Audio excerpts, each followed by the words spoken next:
ഒരിടവേളയ്ക്ക് ശേഷം ക്രിസ്ത്യൻ ന്യൂനപക്ഷങ്ങളെ ഒപ്പം ചേർക്കാൻ കരുക്കൾ നീക്കി ബി.ജെ.പി. മുനമ്പത്തെ വഖഫ് വിഷയം ഉപയോഗപ്പെടുത്തി നിയമസഭാ തിരഞ്ഞെടുപ്പിന് മുൻപ് ക്രിസ്ത്യൻ വോട്ട് ബാങ്ക് അനുകൂലമാക്കാനുള്ള ശ്രമങ്ങളാണ് ബി.ജെ.പി. ആരംഭിച്ചിരിക്കുന്നത്. മുൻ ബി.ജെ.പി. സംസ്ഥാന അധ്യക്ഷനും Goa ഗവർണറുമായ advocate PS. ശ്രീധരൻപിള്ളയും Mons Joseph എം.എൽ.എയും തമ്മിൽ നടത്തിയ കൂടിക്കാഴ്ച ഇതിന്റെ ഭാഗമാണെന്നാണ് വിലയിരുത്തൽ.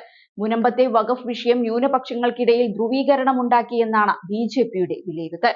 നേരത്തെ കോട്ടയത്തെ ഒരു സ്വതന്ത്ര എം.എൽ.എ കേന്ദ്ര ആഭ്യന്തരമന്ത്രി അമിത്ഷായുമായി കൂടിക്കാഴ്ച നടത്തിയെന്ന തരത്തിൽ റിപ്പോർട്ടുണ്ടായിരുന്നു. ഇതിന് പിന്നാലെയാണ് പി.എസ്. ശ്രീധരൻപിള്ള മോൻസ് ജോസഫ് ചർച്ച എന്നതും ശ്രദ്ധേയമാണ്. കടുത്തുരുത്തി ഫൊറോന പള്ളി സന്ദർശിക്കാനെത്തിയപ്പോഴാണ് ശ്രീധരൻപിള്ള അടച്ചിട്ട മുറിയിൽ അരമണിക്കൂറോളം മോൻസ് ജോസഫുമായി കൂടിക്കാഴ്ച നടത്തിയത്. പള്ളി വികാരി ഫാദർ മാത്യു ചന്ദ്രകുന്നേലും ഇവർക്കൊപ്പമുണ്ടായിരുന്നു. കോട്ടയം, പത്തനംതിട്ട ജില്ലകൾ കേന്ദ്രീകരിച്ച് ക്രിസ്ത്യൻ വോട്ട് ബാങ്ക് ചോർത്താനായി ബി.ജെ.പി. കാലങ്ങളായി ശ്രമിക്കുന്നുണ്ട്. കഴിഞ്ഞ നിയമസഭാ ലോക്സഭാ തിരഞ്ഞെടുപ്പിലും ഇതിനുവേണ്ടി വലിയ ശ്രമമുണ്ടായിരുന്നു. അനിൽ ആന്റണി, പി.സി. ജോർജ് എന്നിവരെ പാർട്ടിയിലെത്തിച്ചത് ഇതിന്റെ ഭാഗമാണ്.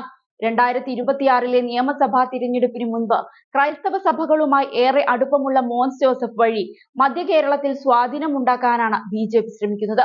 ഒരു സ്വതന്ത്ര എം.എൽ.എയെ ഒപ്പം കൂട്ടി അടുത്ത നിയമസഭാ തിരഞ്ഞെടുപ്പിന് മുൻപ് മധ്യ കേരളത്തിൽ രാഷ്ട്രീയ സഖ്യമുണ്ടാക്കുക എന്നതാണ് ബി.ജെ.പിയുടെ തന്ത്രം.